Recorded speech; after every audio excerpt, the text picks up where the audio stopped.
आज हम लोग प्रोज सेक्शन से चैप्टर 6 लेकर आए हैं, द आर्टिस्ट समरी। तो शुरू करते हैं। द आर्टिस्ट क्या था इसका मतलब? कलाकार। क्या था? कलाकार। आर्टिस्ट मतलब क्या है?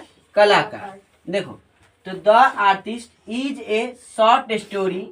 पूछेगा द आर्टिस्ट जो है ये क्या है? स्पीच है या ऐसे है या शॉर्ट स्टोरी है? Short story. शॉर्ट मतलब छोटा, शॉर्ट मतलब छोटा, स्टोरी मतलब कहानी, छोटी कहानी, छोटा कहानी। ठीक है, देखिए the artist is a short story written by सीगा यहाँ का नाया। क्या है? नोया। क्या है? सीगा नोया। देखो, द आर्टिस्ट सीगा नोया द्वारा लिखित एक लघु कहानी है, छोटी कहानी है। ठीक है, आगे देखिए। In this story he has focused that how is the talent of a youngster spoiled। इसका मतलब क्या हुआ? इस कहानी में उन्होंने इस बात पर फोकस किया है कि एक युवा की प्रतिभा कैसे खराब कर दिया जाता है। एक युवा की प्रतिभा कैसे खराब कर दिया जाता है। देखिए, सेइबे क्या है? सेइबे is a 12 years।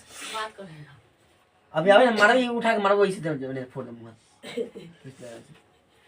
सेइबे is a 12 years old Japanese boy who lives in a Harvard town. क्या है? Harvard town. देखो, सेइबे एक 12 साल का लड़का है, इसी पर कहानी। ठीक है, सेइबे एक नामक लड़का है जो 12 साल का है। क्या साल का है? 12 साल का। जो कहाँ का है? जापानी लड़का है। कौन लड़का है? जापानी लड़का है जो एक बंदरगाह, हार्बर होता है ना, हार्बर, तो बंदरगाह नहीं कहता है जहाँ पे बोट मतलब कि नाव जहाँ रुकता है, चलता है, शुरू होता है, वो होता है बंदरगाह। तो ये बंदरगाह का हम लोग इंग्लिश में बोलते हैं हार्बर। क्या बोलते हैं? हार्बर।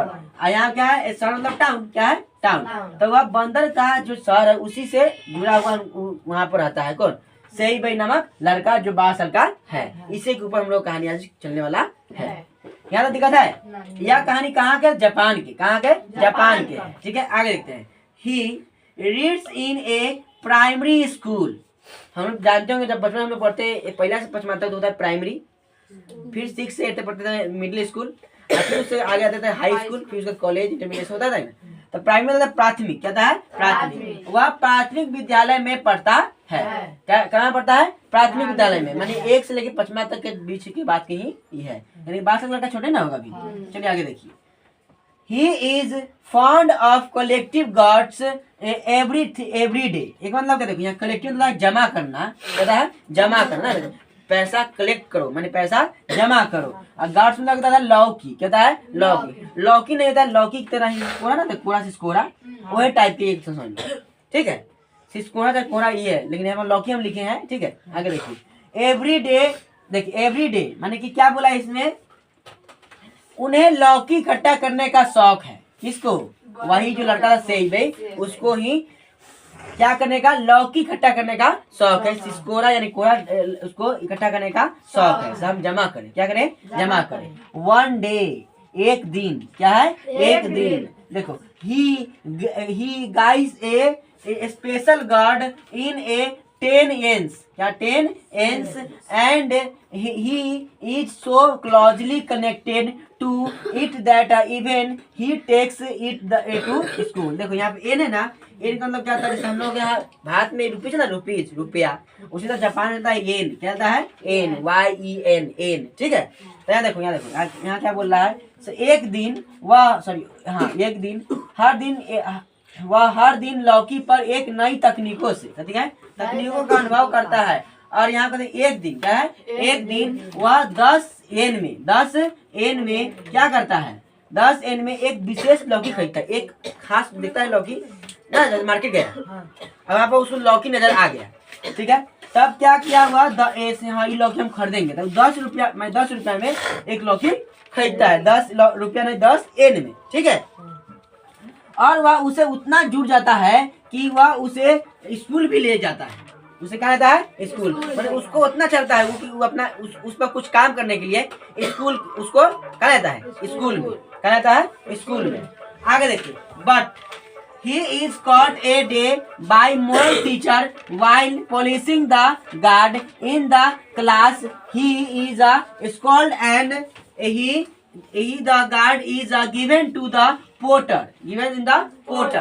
मॉरल मतलब कहता है नैतिक, क्या है नैतिक, अच्छे शिक्षक। देखो लेकिन एक दिन कक्षा में लौकी को चमकाते समय, जो लौकी लगा था ना, चमकाते समय एक नैतिक शिक्षक ने उसे पकड़ लिया, क्या पकड़ लिया, गैस को पकड़ लिया और उसे डांट पड़ी, क्या पड़ी, डांट पड़ी, डांट पड़ना, ठीक है। और एंड मतलब और लौकी को वहीं छोड़ दिया गया, और लौकी को वहीं छोड़ दिया गया पोर्टर, ठीक है। आगे देखिए यहाँ दरबान को दे दिया गया, दरबान को दे दिया गया, और उसके क्या guard is a given the porter, porter दरबान ना था किरानी वानी ना दुकान में, सॉरी स्कूल में साफ करने वाला, तो उनको सुनो ये लौकी यहाँ से हटाओ, लौकी यहाँ से हटाओ, चोट्टा कहाँ से लिया है कथी नहीं करता। आगे देखो यहाँ कौन बोला, डॉक्टर बोले टीचर। आगे देखो द मोरल टीचर, नैतिक शिक्षक, the moral teacher complains about him to his family and as a result his father beats him and smashes his collection of guards। इसका मतलब क्या होगा, नैतिक शिक्षक उसके बारे में उसके परिवार को कहते हैं, कहेंगे कि नहीं। चलिए देखिए आपका बच्चा यहाँ पे आके लौकी अति करता है, साफ करता है, अब देखो उसके परिवार से शिकायत करते हैं, शिकायत से परिवार से शिकायत करते हैं, और उसके बाद खिसिया आते हैं, कैसे गधा लौकी नहीं क्या करता है। देखो उसके बाद पिता पीटते हैं, उसके पिता क्या करता है, पीटते हैं और लौकी का संग्रह तोड़ देते हैं। अगर अरे तुम लौकी यहाँ लेकर क्या ला रहे, मारते हैं, और फिर घर जाकर उनका घर में रूम चेक करते हैं तो बहुत सारा लौकी का फिर ढेर मिलता है, ठीक है। और सब लौकी को क्या करते हैं, सब बाहर निकालो, रूम से बाहर निकालो, चट्टा पड़ता नहीं है, खाली इसी में ध्यान दिलाता है, बच्चों को देखते हैं इसका रिजल्ट खराब आ रहा है ना, होता है ऐसी बात होगा।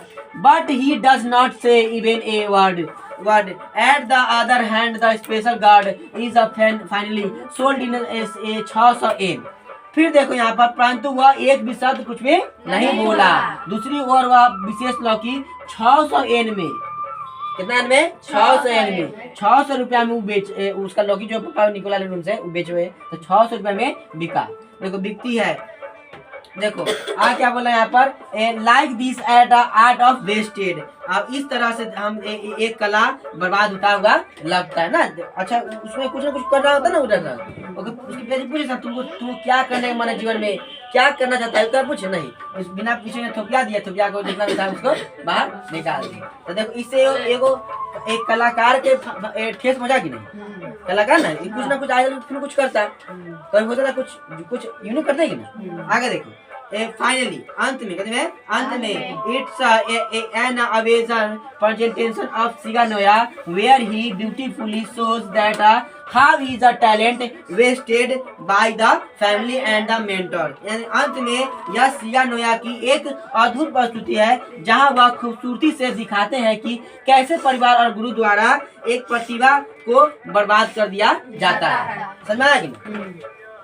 देखो इस चैप्टर से यही सीख मिलता है कैसे एक कलाकार के मन को पूछा नहीं जाता था तुमको क्या करने मन है, बल्कि अपने ही काम के आधार पर उनको फिर से बोझ डाल दिया ना। तो यही हम लोग द आर्टिस्ट। हम कल भी था हम लोगों को सबको जब भी एग्जाम में लिखना होता हिंदी लिखना है, हिंदी नहीं लिखना, हिंदी नहीं लिखना, हम लिखे कि समझने के लिए, इसके लिए समझने के लिए। और इतना बड़ा लंबा चौड़ा यहाँ पर एक जो लाइन है इतना लिखना है नहीं, सिर्फ इसमें से 7, 8, 9, 10 ही जो आपको शॉर्ट लगे छोट उसको ही लिखना है। और रही बात इसमें क्या याद है, शुरू के जो है लेखन से जुड़ा बात, ठीक है, और अंत में क्या बात है, इस चैप्टर से तुम क्या सीख मिलता है, इसको लिखना है, और बीच में जो चैप्टर से लिखना है। बस इतना करने से हम लोगों को परीक्षा में 5 मार्क्स समरी में मिल जाएगा, ठीक है।